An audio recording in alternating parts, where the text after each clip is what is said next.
চাঁদপুরে বন্যা কবলিত মানুষের পাশে দাঁড়িয়েছেন জেলা বিএনপির সভাপতি শেখ ফরিদ আহমেদ মানিক। তিনি চাঁদপুরের হাইমচর সহ বিভিন্ন এলাকায় পানিবন্দী মানুষের জন্য নেতাকর্মীদের মাধ্যমে ত্রাণ সহায়তা পৌঁছে দিচ্ছেন। বাংলাদেশের কুমিল্লা, ফেনী, নোয়াখালী অঞ্চলের মতো চাঁদপুরও খুব বাজেভাবে বন্যা দুর্গত হয়েছে এবং এর মধ্যে হাইমচর খুব বাজেভাবে এফেক্টেড হয়েছে।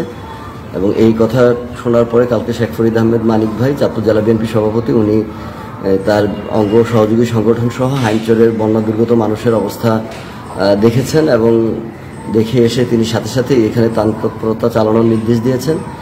এবং আমরা ইতিমধ্যেই 400 পরিবারের জন্য চাল, ডাল, আলু, তেলের ব্যবস্থা করেছি। এগুলো আজকে ওখানে চলে যাবে এবং ওখানে বিতরণ করা হয়ে যাবে হাইমচর উপজেলা বিএনপির মাধ্যমে।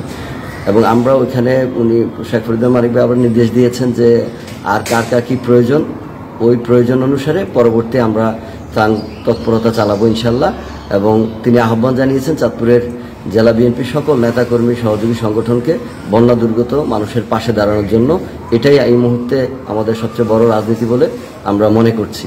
আমরা সবাই বন্যা দুর্গতদের পাশে দাঁড়াবো এবং কারো যদি কোনো ধরনের প্রয়োজন হয়, কোথাও আমাদের সাহায্যের প্রয়োজন হয়, আপনাদের মাধ্যমে আমরা জানতে চাই এবং আমরাও খোঁজ খবর নিচ্ছি এবং সেই অনুযায়ী আমরা মানুষের পাশে দাঁড়াবো। চাঁদপুর জেলা বিএনপি বন্যা দুর্গতের পাশে সর্বাত্মক চেষ্টা করবে তাদের দুর্দশা লাঘবের জন্য ইনশাআল্লাহ।